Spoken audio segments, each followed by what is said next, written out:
kalau kita melihat Indonesia ini kan kaya sekali, dari Sabang sampai Merauke dengan berbagai macam budaya, berbagai macam suku bangsa, berbagai macam bahasa, tarian, makanan, dan luar biasa sekali. Nah ini satu kekayaan yang sering kita kurang mengapresiasi karena tidak kita kenal. Tak kenal maka tak sayang. Nah, pertukaran mahasiswa merdeka ini adalah salah satu bentuk upaya untuk membangun pemahaman kita, adik-adik mahasiswa sekalian, untuk mengenal Indonesia secara lebih dalam. Slide. Itu kita memberikan kesempatan bagi adik-adik mahasiswa untuk selama 1 semester meninggalkan kampusnya untuk mengeksplorasi dan mempelajari keragaman budaya, keragaman makanan, keragaman tarian, keragaman seni, dan mempunyai teman-teman, sahabat-sahabat baru, saudara baru, keluarga asuh di tempat pertukaran mahasiswa tersebut, sehingga adik-adik akan mengenal, akan mempunyai saudara, mempunyai sahabat, mempunyai perkawanan, persahabatan yang luas secara nasional, persahabatan Nusantara. Dan tentu selama 1 semester adik-adik sekalian mengikuti program pertukaran mahasiswa merdeka, tetap meningkatkan kompetensi keilmuannya, kompetensi akademiknya. Karena selama mengikuti program pertukaran ini, adik-adik akan bertukar kampus, jadi masuk ke kampus di pulau lain. Dengan begitu adik-adik tetap bisa mengikuti pembelajaran mata kuliah yang sudah ditetapkan, sudah dipilih bersama dari kampus penerima dan kampus pengirim, dan juga tentu atas bimbingan dari dosen-dosen pembimbing di kampus adik-adik sekalian, dengan mata kuliah yang diambil sesuai dengan kompetensi adik-adik sekalian. Slide.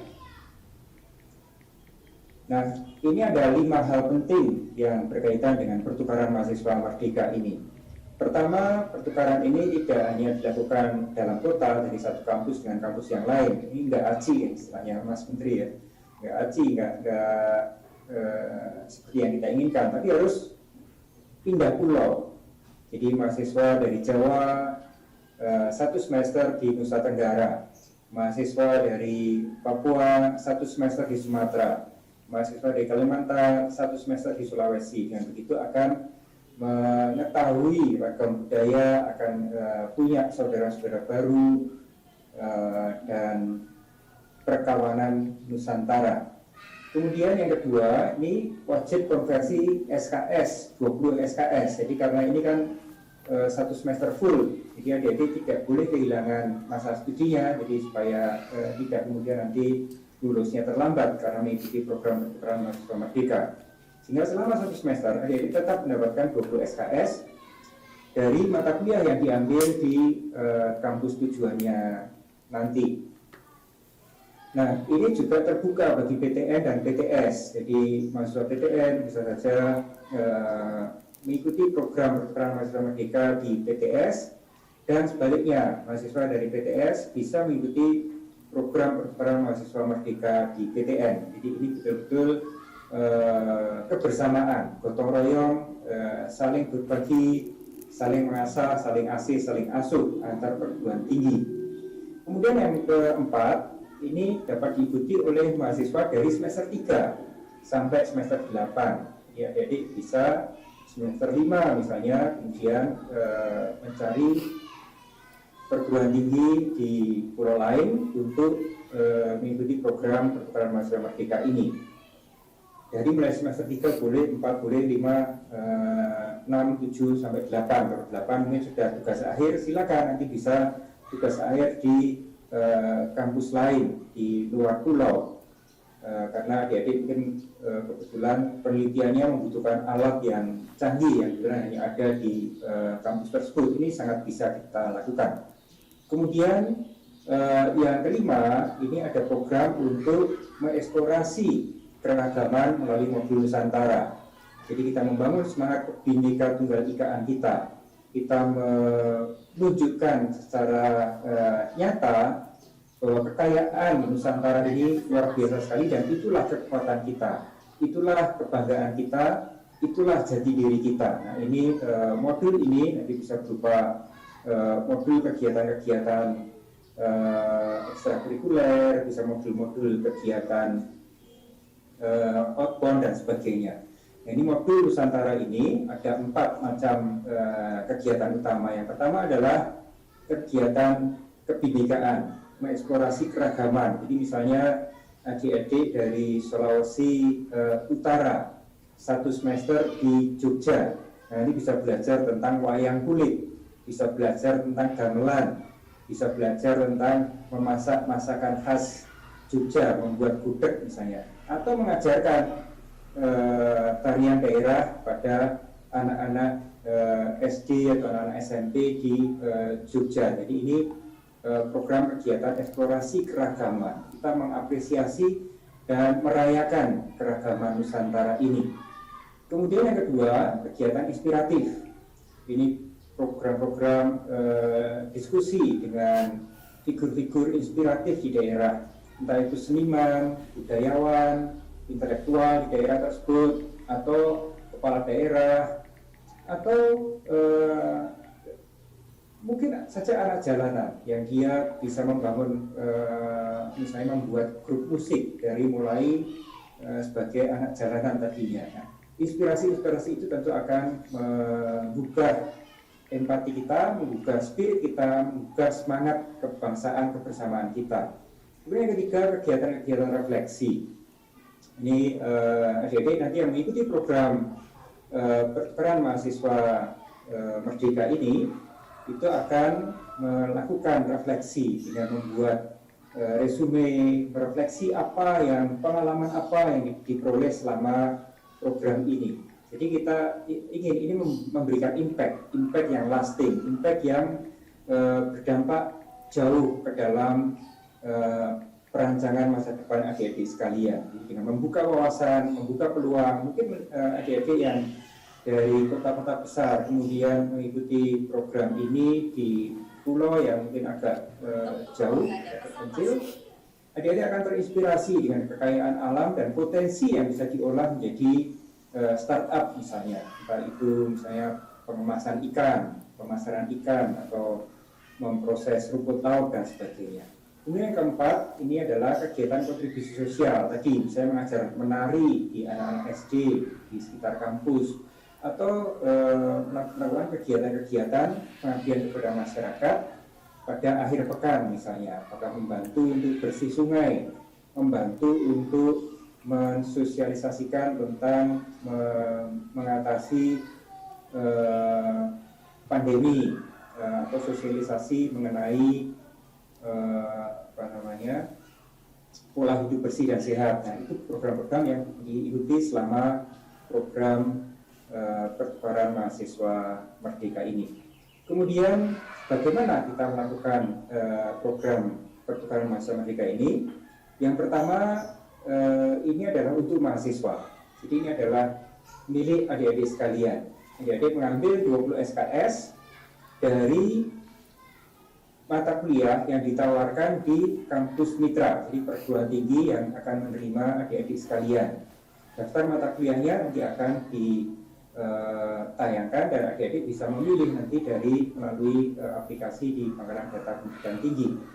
Kemudian bisa juga tidak full 20 SKS itu di perguruan tinggi penerima, tapi mungkin masih ada sebagian yang diambil dari perguruan tinggi asal ataupun perguruan tinggi lain yang bukan merupakan tempat adik-adik, tujuan adik-adik sekalian di dalam mengikuti program pertukaran mahasiswa Merdeka ini melalui pembelajaran daring misalnya.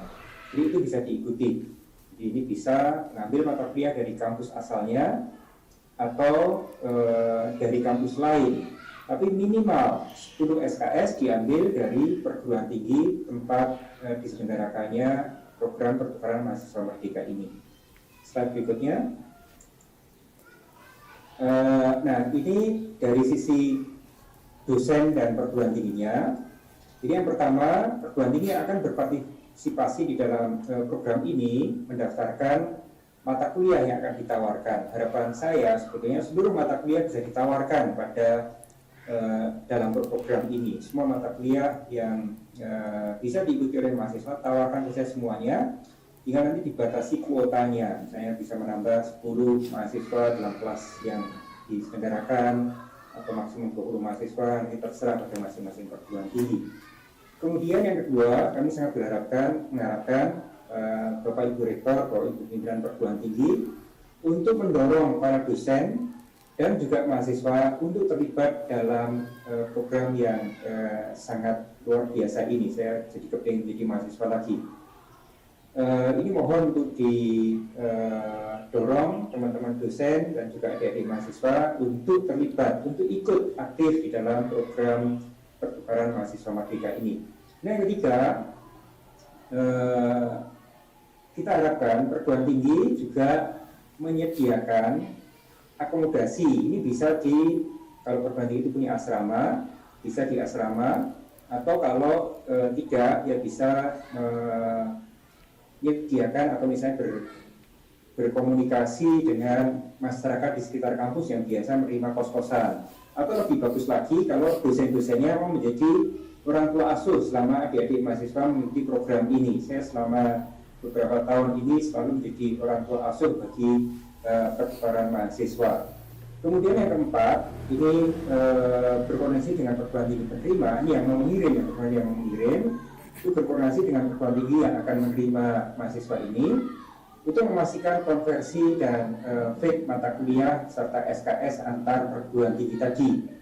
Meskipun tidak harus fit one on one ya, jadi mata kuliah A di perguruan tinggi X mungkin 2 SKS. Mata kuliah tersebut di perguruan tinggi Z mungkin nilainya 3 SKS, silakan disepakati. Jadi ini 3 SKS dihargai penuh di perguruan tinggi asalnya, karena nanti semuanya masuk ke dalam pengarahan data pendidikan tinggi. SKS-nya menyesuaikan dengan SKS perguruan tinggi penerima. Kemudian kita harapkan ini dosen yang mau untuk ikut membina pelaksanaan modul Nusantara, ini silakan nanti mendaftar untuk menjadi dosen penyelenggara modul Nusantara. Jadi kita berikan pelatihan, kita berikan penyiapan modulnya. Kemudian yang terakhir, dosen secara umum bagi perguruan tinggi penerima ini tentu wajib menyelenggarakan pembelajaran mata kuliah yang ditawarkan tersebut, dengan kelasnya sekarang ditambah dengan mahasiswa dari seluruh penjuru Nusantara ini. Jadi kelasnya akan lebih berwarna-warni. Nanti mungkin ada hari-hari tertentu adik-adik mahasiswa memakai pakaian daerahnya sendiri. Nah, ini tentu akan sangat indah ruang kelas kita. Slide. Apa untungnya perguruan tinggi dan dosen? Nah, perguruan tinggi ini tentu mendukung ketercapaian indikator kinerja utama dari perguruan tinggi, yaitu indikator kinerja utama kedua, seberapa banyak mahasiswanya yang mengikuti program kampus merdeka, dan indikator kinerja utama ketiga, yaitu seberapa banyak dosennya berperan di dalam program kampus merdeka, dan indikator kinerja yang lain juga terdukung dengan program ini. Nah, biaya pengelolaan program ini tentu mendapatkan pembiayaan. Alhamdulillah kita mendapatkan dukungan dari LPDP, jadi nanti Pak Wilarso bisa menceritakan, akan didanai oleh dana abadi pendidikan. Bagi dosen tentu ini menjadi bagian dari tambahan KUM kampus merdeka, jadi mendapatkan sertifikat penghargaan ya bagi dosen yang menerima mahasiswa untuk program ini, dan insentif untuk pengembangan modul mata kuliah maupun modul Nusantara. Jadi nanti perbaikan mata kuliah dan sebagainya kita akan memberikan insentif untuk pengembangan modulnya, dan dosen berkesempatan untuk mengeksplorasi keilmuannya secara nasional. Jadi nanti bisa misalnya dosen ilmu budaya bisa sekaligus mendapatkan pengayaan dari mahasiswanya dengan budaya-budaya daerah.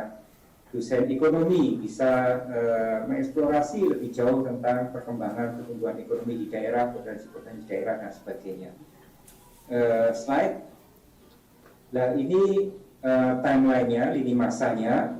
Pendaftaran perguruan tinggi dan dosen yang mau menyelenggarakan pertukaran mahasiswa merdeka ini kita buka mulai pekan depan 19 sampai 28 April 2021. Catat itu, jangan lupa, jangan sampai ketinggalan. Mei kita akan lakukan seleksi bagi dosen modul Nusantara terutama.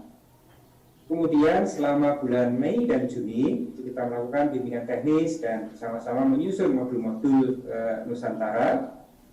Dan mulai bulan Juli kita buka pendaftaran mahasiswa yang akan mengikuti program pertukaran mahasiswa Merdeka. Tentu ini kompetitif, yang mendaftar 100.000, tersedianya 20.000, yang 80.000 terpaksa gugur. Jadi ini segera saja adik-adik mahasiswa nanti begitu pengumuman di bulan Mei, silakan segera mendaftarkan diri. Kemudian dari pendaftaran tersebut kita akan melakukan seleksi dan penempatan peserta, siapa kemana. Nanti di dalam pendaftaran adik-adik sekalian bisa membuat pilihan. Pilihan pertama, misalnya adik-adik dari Jakarta, pilihan pertama saya akan ke Maluku, pilihan kedua saya akan ke Banda Aceh, pilihan ketiga saya akan ke Nusa Tenggara Timur. Nah, nanti bisa kita seleksi dan kita tempatkan peserta sesuai dengan pilihannya tadi dan hasil seleksinya. Dan program ini akan kita laksanakan mulai semester depan. Mudah-mudahan kita semua sudah mempunyai herd immunity, artinya masyarakat secara umum itu sudah mempunyai kekebalan terhadap COVID-19 sehingga kita bisa melaksanakan pertukaran mahasiswa Merdeka ini. Mari kita wujudkan herd immunity itu dengan disiplin 5M. Nah, setelah adik-adik mengikuti program ini dari bulan akhir Agustus sampai dengan akhir Desember atau Januari, ujian-ujian, nanti akan dilakukan transfer SKS apa yang adik-adik sekalian peroleh selama mengikuti program ini. Mata kuliahnya, ujiannya kan juga di tempat kampus tujuan, itu ditransfer sepenuhnya ke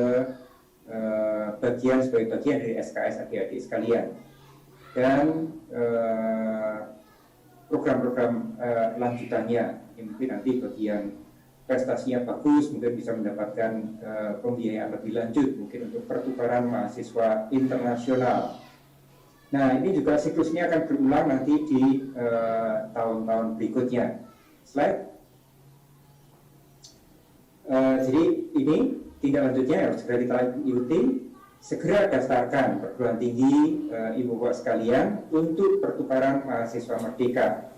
Informasi bisa diklik di bit.ly pertukaran mahasiswa Merdeka. Yang kedua, langkah kedua, dorong rekan-rekan dosen dan adik-adik mahasiswa untuk berpartisipasi di dalam pertukaran mahasiswa Merdeka. Kapan lagi satu semester bisa menikmati, bisa mengeksplorasi Nusantara dari Sabang sampai Merauke dengan pembiayaan dukungan dari LPDB. Jadi kita dorong dosen untuk menjadi pengampu mata kuliah unggulan yang di perguruan tingginya masing-masing dan untuk menjadi pengampu dosen pembimbing modul Nusantara. Dan adik-adik mahasiswa sekali lagi rajin-rajin membuka website Kemdikbud atas pengumuman-pengumuman baru. Bisa juga follow Instagram saya karena informasi-informasi selalu saya sampaikan juga melalui Instagram saya. Dan yang ketiga, ikuti sosialisasi pertukaran mahasiswa Merdeka dalam waktu hari-hari ini. Akan sangat banyak informasi yang nanti akan adik-adik sekalian terima. Slide. Baik, jadi pertukaran mahasiswa Merdeka ini meskipun kita hanya bertukar selama 1 semester, tapi insya Allah ini bermakna selamanya. Membangun kebinekaan tunggal ikaan kita, membina persahabatan persaudaraan Nusantara, dan membangun kompetensi, kemandirian, dan kepedulian yang tinggi. Terima kasih, sukses semuanya, sehat selalu, salam Kampus Merdeka. Wassalamualaikum warahmatullahi wabarakatuh. Shalom, Om, Santi, Santi, Santi, Om. Terima kasih. Terima kasih Bapak Dirjen Pendidikan Tinggi Kementerian Pendidikan dan Kebudayaan Bapak Nizam atas sambutan dan juga tadi sudah memaparkan ya kepada kita semua bagaimana program pertukaran mahasiswa ini berlangsung. Terima kasih Mbak. Ya, pada ibu sekalian, selanjutnya adalah kita bersama mendengarkan sambutan dari Direktur Beasiswa Lembaga Pengelola Dana Pendidikan Kementerian Keuangan, Bapak Dwi Larso. Selamat siang, Bapak Dwi. Selamat siang, Mbak. Salam sehat. Salam sehat, Bapak. Silakan langsung Pak untuk sambutannya. Boleh, terima kasih. Assalamualaikum warahmatullahi wabarakatuh. Shalom, Om Swastiastu, Namo Buddhaya, salam kebajikan. Salam sehat, salam hormat untuk Mas Menteri Nadiem Anwar Makarim, yang terhormat Prof. Nizam, Dirjen Dikti, yang terhormat rekan-rekan kolega dosen dimanapun. Saya pikir ini di seluruh Indonesia hadir Prof. Nizam. Tentunya adik-adik mahasiswa yang akan teruntungkan oleh program yang digagas oleh Kementerian Pendidikan dan Kebudayaan, dalam hal ini adalah Ditjen Dikti. Izinkan saya share screen untuk beberapa slide yang ingin kami sampaikan.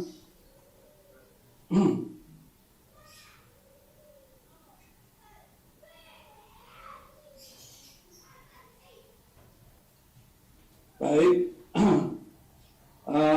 LPDP sangat mendukung program ini, nanti akan saya sampaikan di poin 4. Tapi kami ingin sekilas saja melihat dalam waktu yang singkat perubahan itu terus terjadi, baik di global maupun di nasional. Kemendikbud pun terus berubah dan segera akan berubah. LPDP pun berubah, dunia kampus, dunia pendidikan juga selalu berubah menyesuaikan dengan kebutuhan zaman. Saya pikir ini sekilas saja bahwa global competition, cooperation ini sangat masif sekarang. Banyak perubahan yang tidak bisa kita duga, tidak bisa kita prediksikan, dan makin banyak perubahan yang akan terjadi. Tentunya speed, kecepatan, dan creativity menjadi sangat penting di dunia yang cepat berubah ini.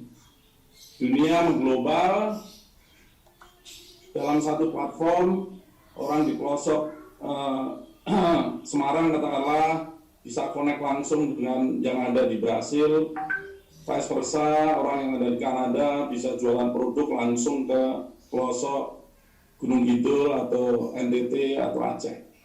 Dunia makin mengglobal, interconnected satu dengan yang lain. Perubahan terus terjadi dari zaman batu, zaman pertanian, industri, knowledge, kreatif, dan terus akan berubah dari waktu ke waktu. Dunia saat ini penuh dengan ketidakpastian, penuh dengan tantangan, penuh dengan jeram, semuanya asik, ada freedom, ada sisi adventure, ada risk taking, play and fun, leadership di sini dibutuhkan, agility, flexibility sangat penting. Perahu yang cocok adalah perahu yang fleksibel. Organisasi yang cocok adalah organisasi yang bisa menyesuaikan dengan perubahan lingkungannya. Demikian pun putra-putri kita, saya pikir untuk menghadapi dunia yang serba tidak tentu ini perlu flexibility, perlu agility. Dunia sudah bukan seperti ini yang kaku, yang rigid, tidak bisa menyesuaikan dengan keadaan. Perahu ini tidak cocok untuk situasi seperti yang kita hadapi saat ini. Pandemi mengajarkan kita berbagai hal, perubahan yang serta-merta tiba-tiba terjadi dan sangat masif di seluruh dunia. Tapi di sisi lain, perubahan ini juga memberikan playing field yang baru, platform yang baru. Dan muncul di situ aspek survival maupun aspek innovation sangat diperlukan. Small is beautiful, agility menjadi penting.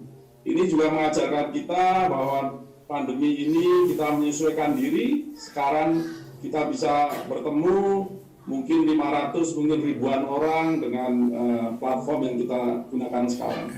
Ini juga mengajarkan kita bahwa hidup ini back to essential, everything dihitung dari nilai tambah yang kita berikan, bukan dari persiapan, seperti contoh misalnya rapat harus 3 jam dulu atau 2 jam dulu. Sekarang satu hari kita bisa melakukan rapat 6-7 kali ya, dengan adanya pandemi, dengan perubahan yang kita lakukan dari sisi platform komunikasi kita.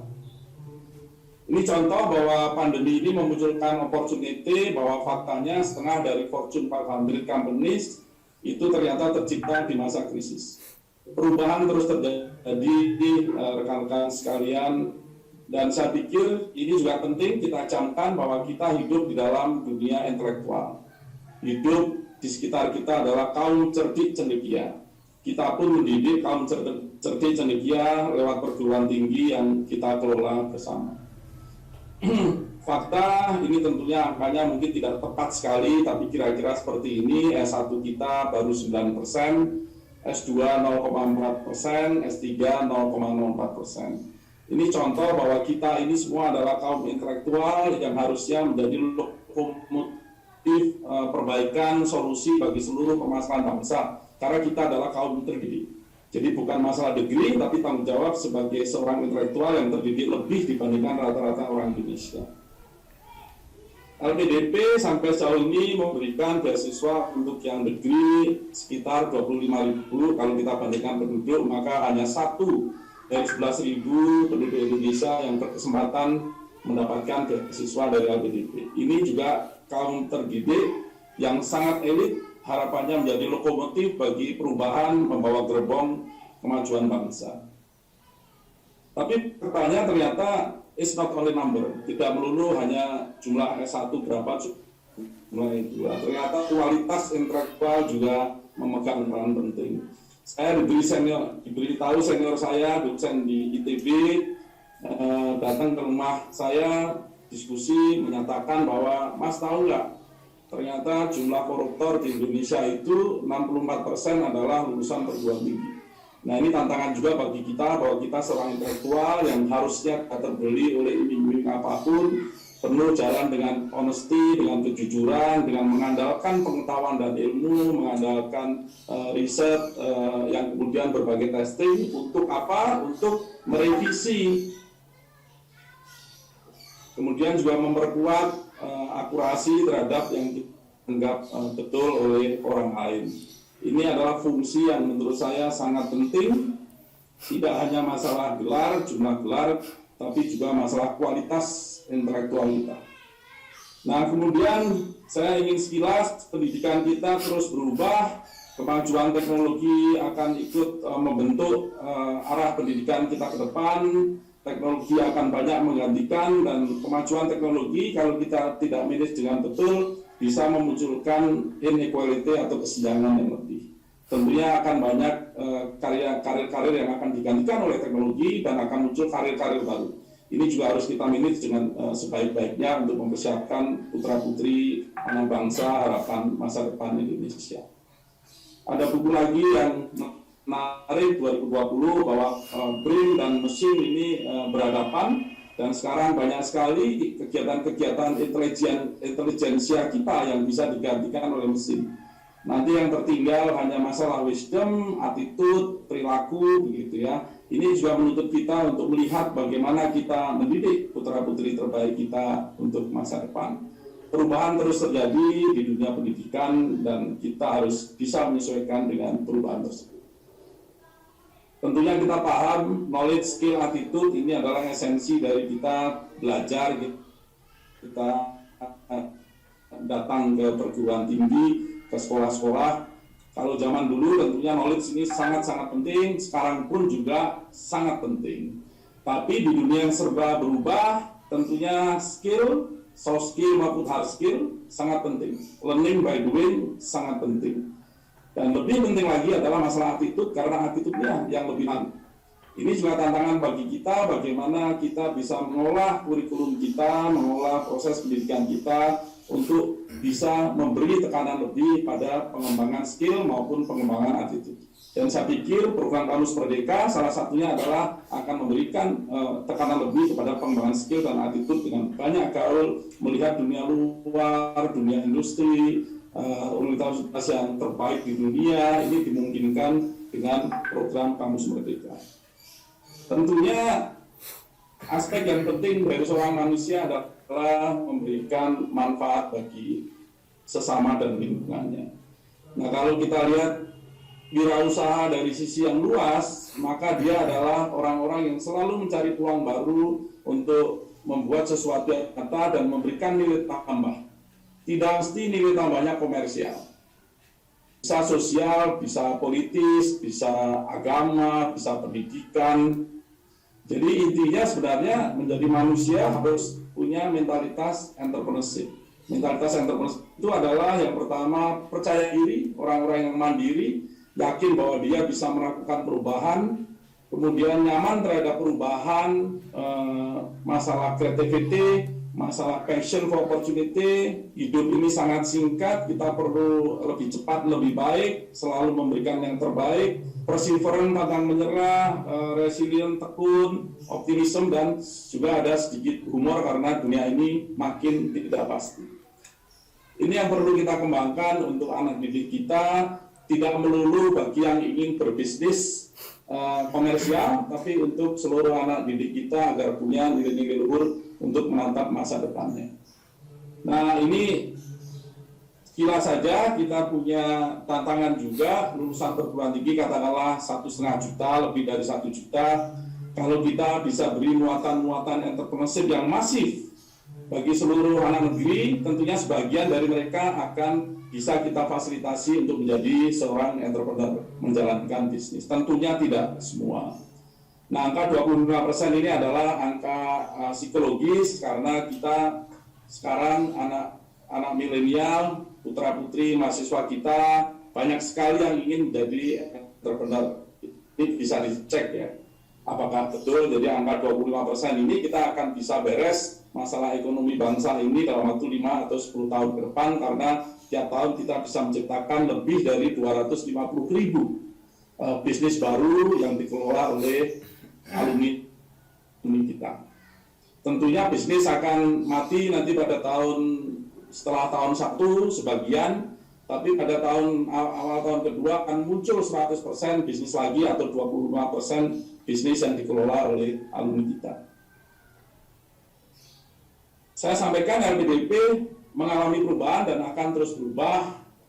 2001 adalah tonggak sejarah LPDP menjadi new LPDP, maka kita mensupport seluruh program, bukan seluruh program, terus support atas arahan Kemendikbud untuk program-program yang bisa didukung oleh LPDP. Salah satunya adalah Kampus Merdeka. Nah, ini dana yang dikelola oleh LPDP 70 triliun sampai akhir tahun lalu, dan semoga di bulan ini atau awal bulan depan akan bisa menjadi, insya Allah menjadi kira-kira 90 triliun. Tentunya yang kita manfaatkan adalah dana hasil investasi. Dan di tengah pandemi di tahun 2020, peningkatan dana abadi ini justru meningkat dengan tajam. Kita ada tambahan 18 triliun di akhir tahun 2020. Di antaranya adalah untuk dana abadi kebudayaan, dana abadi perguruan tinggi, dana abadi penelitian, dan kira-kira semuanya ini nanti arahnya akan diarahkan oleh kawan-kawan dari Kemendikbud. Dana abadi pendidikan bertambah 10 triliun di akhir tahun 2020.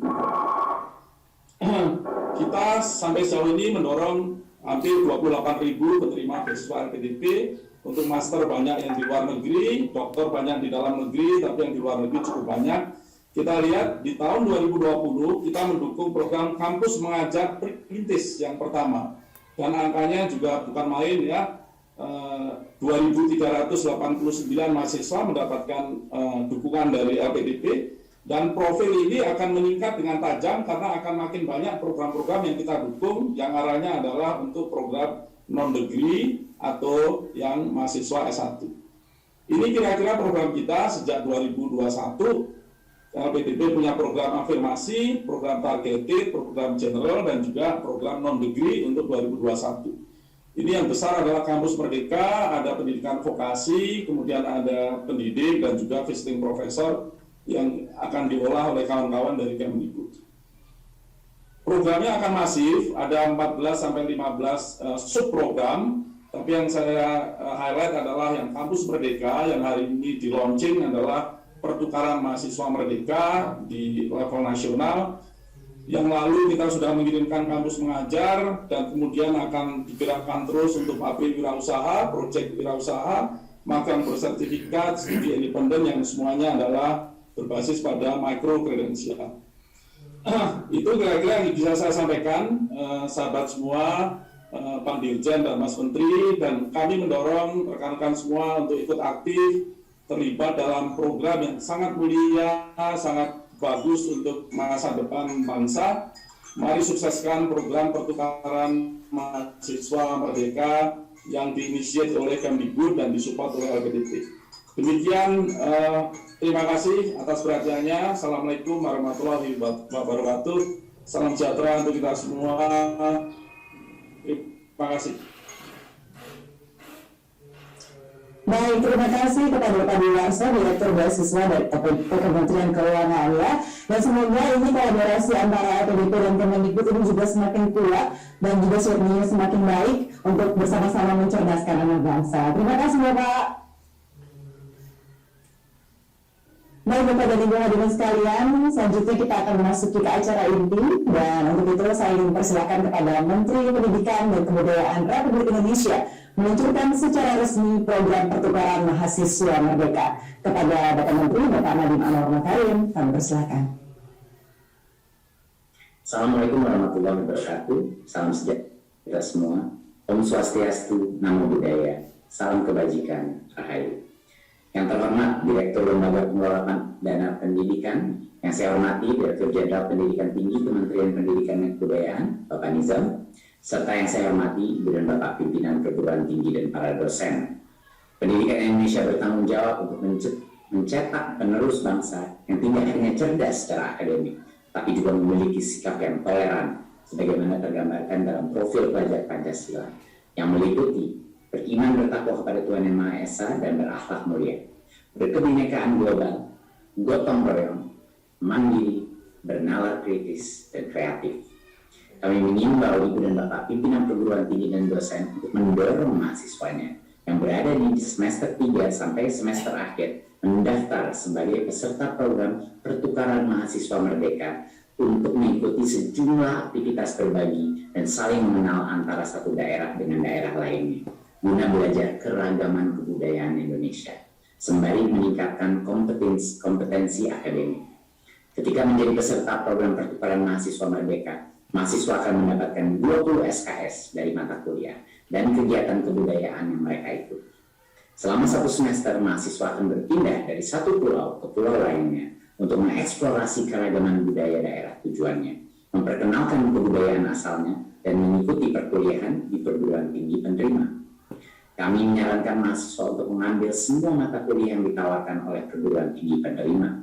Namun, jika ada mata kuliah wajib yang masih harus dituntaskan di perguruan tinggi asal, atau jika mahasiswa tertarik untuk mengambil mata kuliah unggulan di perguruan tinggi lain, hal tersebut dimungkinkan melalui pembelajaran daring. Ibu dan Bapak pimpinan perguruan tinggi dan dosen, pada kesempatan yang baik ini izinkan kami meminta dukungan dari Ibu dan Bapak sekalian demi terlaksananya program pertukaran mahasiswa merdeka ini. Pertama, daftarkan kampus Ibu dan Bapak sebagai perguruan tinggi peserta dan dorong sebanyak mungkin dosen untuk mendaftarkan mata kuliah terbaiknya agar dapat diikuti oleh puluhan ribu mahasiswa dari penjuru Nusantara. Kedua, Ibu dan Bapak kami harapkan dapat mendorong para siswa untuk mengikuti program pertukaran mahasiswa merdeka dan tidak melarang jika ada mahasiswa yang ingin berpartisipasi dalam program ini. Ketiga, sebagaimana saya sampaikan pada setiap kegiatan kampus merdeka, kami meminta perguruan tinggi segera melakukan penyesuaian kurikulum guna memudahkan konversi dan pengakuan SKS mahasiswa. Hal ini merupakan tugas dan kewajiban Ibu Bapak sekalian, dan kami berharap jangan sampai ada mahasiswa yang dipersulit dalam konversi dan pengakuan SKS-nya. Khusus untuk program pertukaran mahasiswa merdeka, mahasiswa peserta akan mendapatkan 20 SKS. Kami yakin dukungan penuh dari Ibu dan Bapak perguruan tinggi akan membawa kelancaran dan keberhasilan pada program pertukaran mahasiswa merdeka ini. Selain itu, perkenankan saya untuk mengucapkan terima kasih pada Lembaga Pengelola Dana Pendidikan atas dukungan untuk program pertukaran mahasiswa merdeka. Kami berharap akan semakin banyak program Kemendikbud yang dapat didukung oleh LPDP sebagai upaya bersama mewujudkan cita-cita kemajuan bangsa dan negara Indonesia. Ibu dan Bapak hadirin yang saya hormati, mari bersama-sama membangun penerus bangsa yang cerdas serta memiliki rasa kecintaan dan kepedulian untuk melestarikan keberagaman kebudayaan kita melalui program pertukaran mahasiswa merdeka. Dengan ini secara resmi saya luncurkan program pertukaran mahasiswa merdeka Angkatan 1 tahun 2021. Terima kasih. Wassalamualaikum warahmatullahi wabarakatuh. Om Shanti Shanti Shanti Om. Namo Buddhaya.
Kemungkinan dari bangsa ini yang bangsa yang tangguh dalam peradaban, bangsa yang kaya.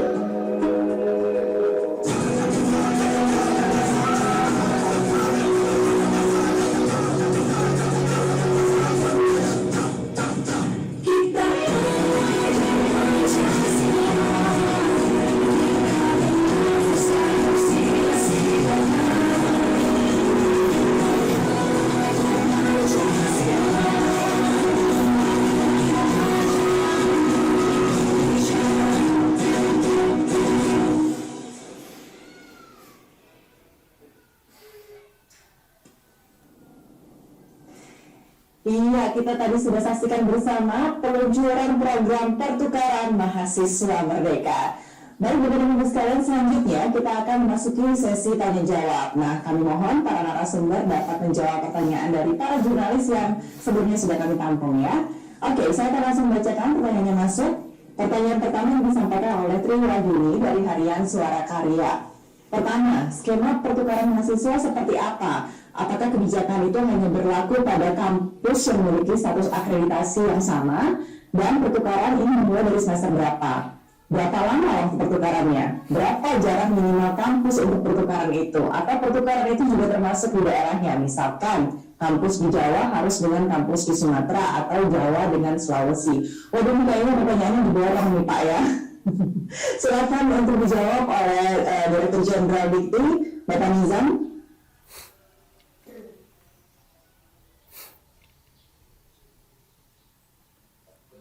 Pak Nizam, mohon maaf Pak, suaranya boleh dikeluarkan, tampaknya masih di-mute nih Pak. Baik, terima kasih, pertanyaannya banyak sekali.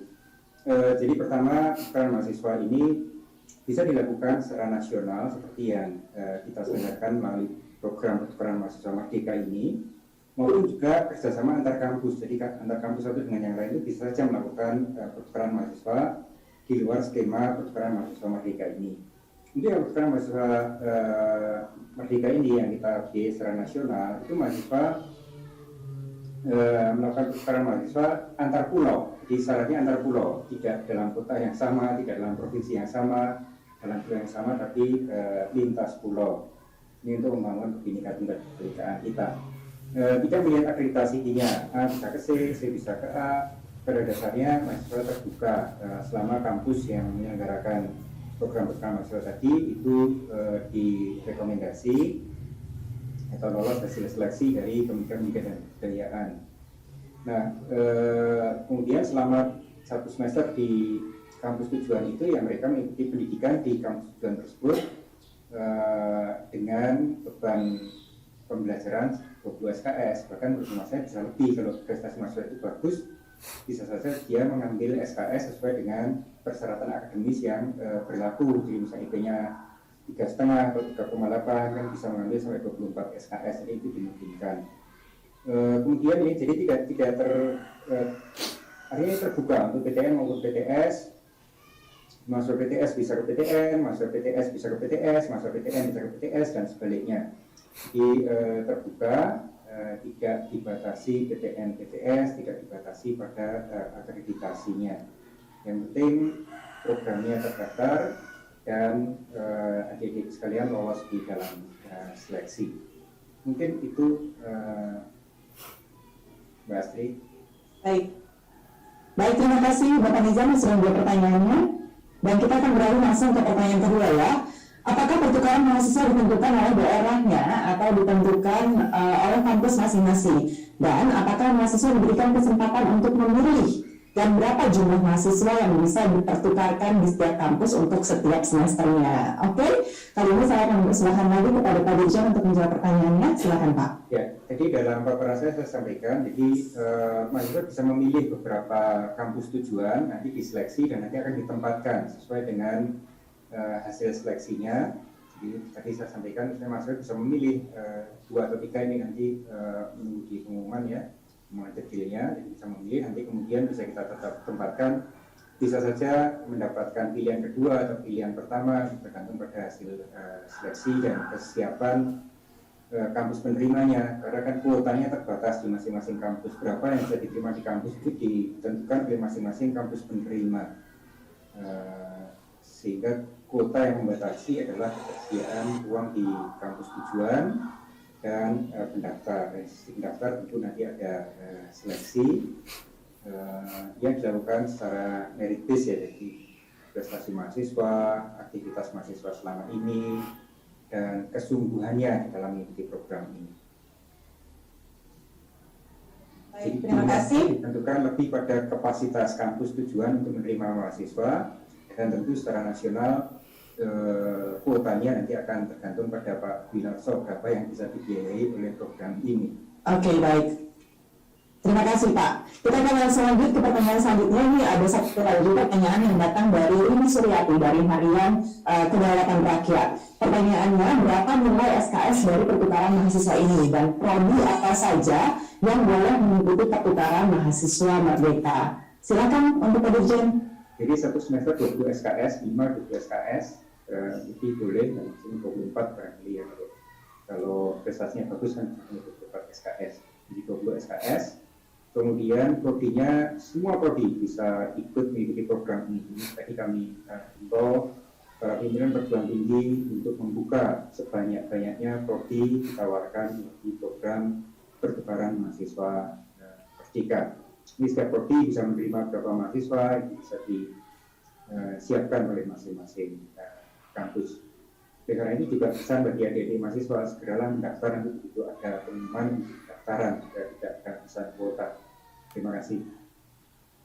Oke, baik. Terima kasih Pak Nizam. Ya, itu tadi pertanyaan terakhir, dan demikian pertanyaan untuk sesi tanya jawab ini sudah selesai. Terima kasih kepada Dirjen Dikti Kemendikbud Bapak Nizam yang sudah menjawab